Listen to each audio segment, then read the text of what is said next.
বিসমিল্লাহির রহমানির রহিম। সুপ্রিয় দর্শক, আসসালামু আলাইকুম। কেমন আছেন সবাই? আশা করি আল্লাহর অশেষ মেহরবানিতে ভালো আছেন।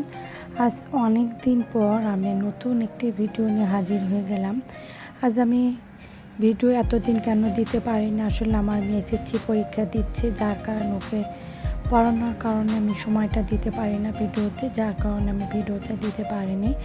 তোর পরীক্ষাতে শেষ, যার কারণে আমি ভিডিওটা নিয়ে আবার চলে আসলাম।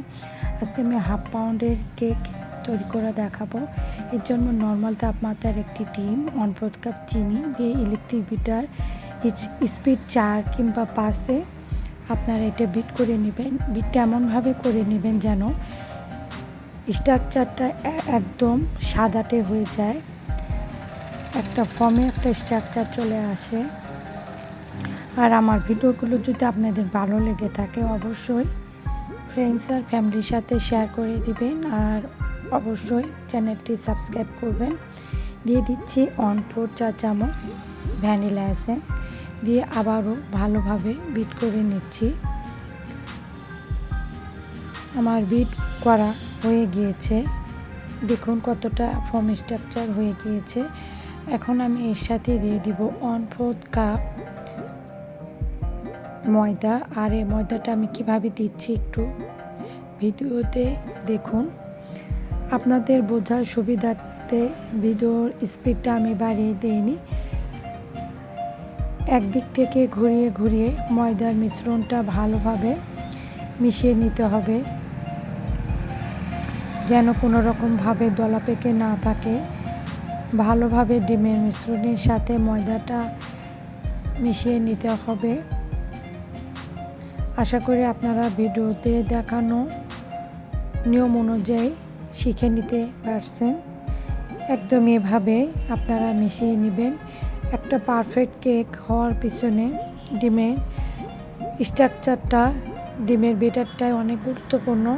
তাড়াহুড়ো করে মেশাতে যাবেন না, একদিক থেকে ঘুরিয়ে ঘুরিয়ে একটু হাতে সময় নিয়ে কেক মিশ্রণটা রেডি করবেন, নইলে চুপসে যাবে। এখন আমি দিয়ে দিচ্ছি 1/4 চা চামচ বেকিং পাউডার। আমি তো ভিডিওর স্পিডটা বাড়িয়ে দিয়েছি এখন। আর এখন আমি দিয়ে দিচ্ছি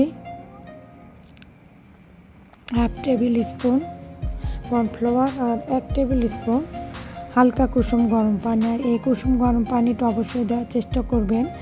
কেক হওয়ার পর যে চুপসে যায় সেটা অবশ্যই যাবে না। কেকটা অনেক বেশি ফ্লাফি থাকবে, অনেক বেশি সফট থাকবে। আর কর্নফ্লাওয়ারটা অবশ্যই দেওয়ার চেষ্টা করবেন। কর্নফ্লাওয়ারটা কেকটাকে অনেক বেশি সফট করে। সুপার সফট কেকের জন্য কর্নফ্লাওয়ারটা অনেক বেশি জরুরি। আশা করি আমার ভিডিওতে অনেকগুলো টিপস আপনারা শিখতে পেরেছেন।